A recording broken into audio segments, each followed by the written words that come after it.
dengar kabar yang kayak gini gitu yang waduh difitnah nih. Saya udah bilang sama istri, sayang ini resikonya besar dan suami aku nih harus sudah siap menerima ini dan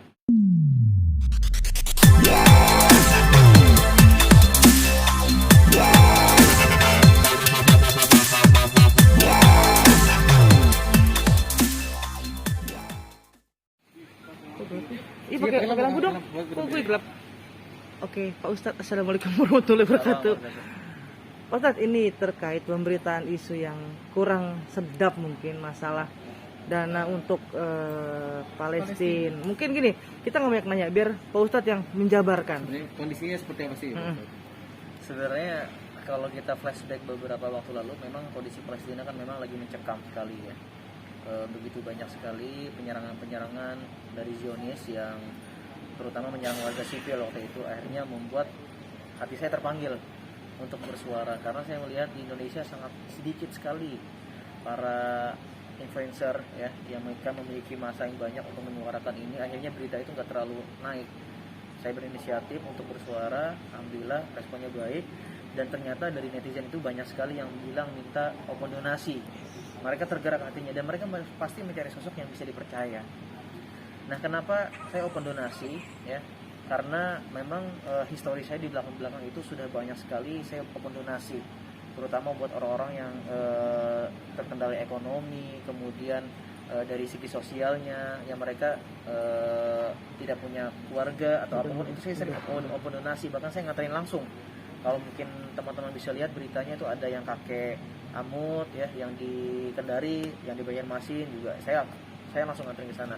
Nah, Palestina ini saya buka langsung donasi dan ternyata nggak sesuai ekspektasi saya. Ekspektasi saya seminggu itu bisa ngumpulin 1 miliar, ternyata lebih 5 miliar, 5 sampai 6 miliar waktu itu dalam waktu cuma 5 sampai 7 hari. Artinya kan ini kepercayaan mereka nih harus saya jaga gitu loh. Dan saya nggak berani buka open donasi itu dengan rekening pribadi saya, karena ini uang orang banyak, 1 rupiah pun saya ambil nih luar biasa dosanya gitu kan. Akhirnya saya cari platform yang memang terpercaya, apa itu kitabisa.com. Kitabisa.com ini nggak bisa sembarangan diambil uangnya. Mereka juga mempunyai verifikasi khusus, anggaran apa aja sih yang perlu diajukan gitu loh. Bahkan saya juga mencari lembaga-lembaga kemanusiaan yang terpercaya, NPC yang memang sudah menjadi lembaga kepercayaan negara juga. Bahkan sekelas ibaratnya kementerian pun ya, itu mereka mengontak ke NPC lembaga kemanusiaan tersebut gitu loh.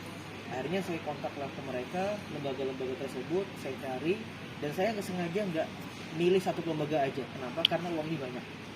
Saya sengaja pecah di beberapa lembaga yang lain, NPC, kemudian INH, ya kan, kemudian sahabat Al-Aqsa, itu biar uang ini bisa terbagi rata ke seluruh penjuru-penjuru yang memang terdampak dengan penyerangan tersebut.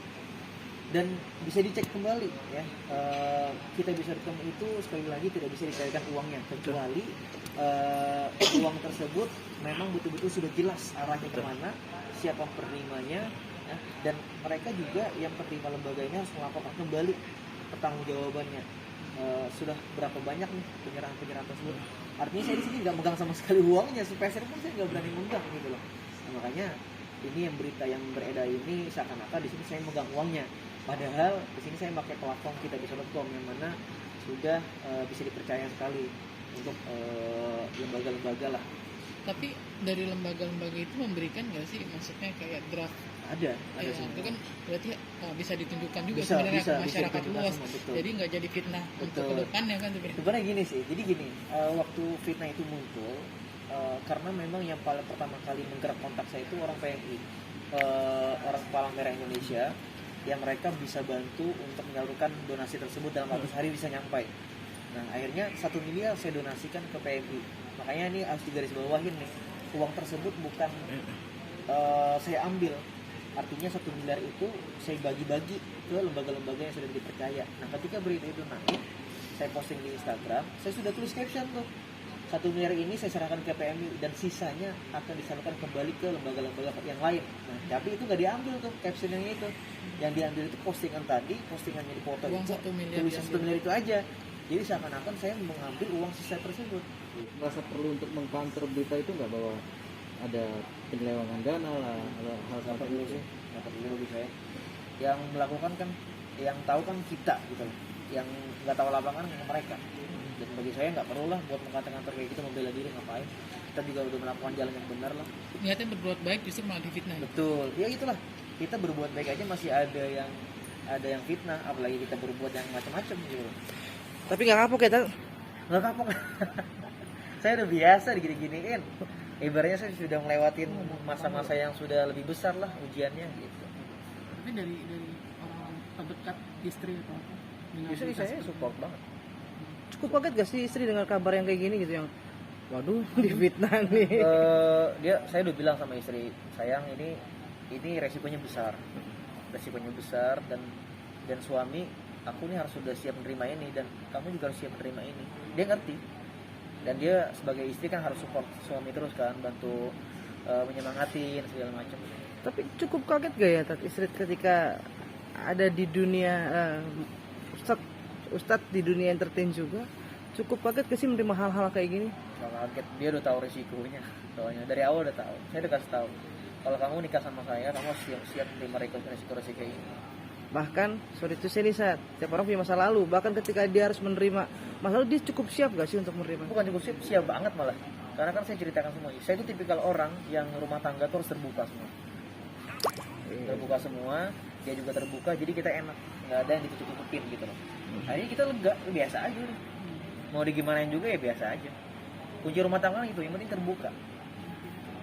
Tidak ada dusta ya. Tidak ada dusta di antara kita. Tapi impactnya ini luar biasa nih. Impact dari yang bahas isu Palestina kemarin itu akun Instagram saya jadi hilang. Tapi udah coba dibalik. Tapi lagi diusahakan balik. Jadi karena memang saya kira kemarin akunnya dihack, ternyata dari Instagram memang dinonaktifkan. Ini Dari Instagram sendiri. Dari Instagram sendiri. Karena saya kan memang beberapa minggu terakhir itu posting Palestina terus. Oke. Di text on, sempat saya membaca nggak sih omongan netizen itu, sempat nggak Yang mana? sebelum IG-nya hilang itu sempat dibaca nggak? Kan itu kan fitnahnya ngambil uang 1 miliar. Ada dong mungkin netizen yang menurutnya jahil atau apa, ada sempat baca? Nggak ada sih.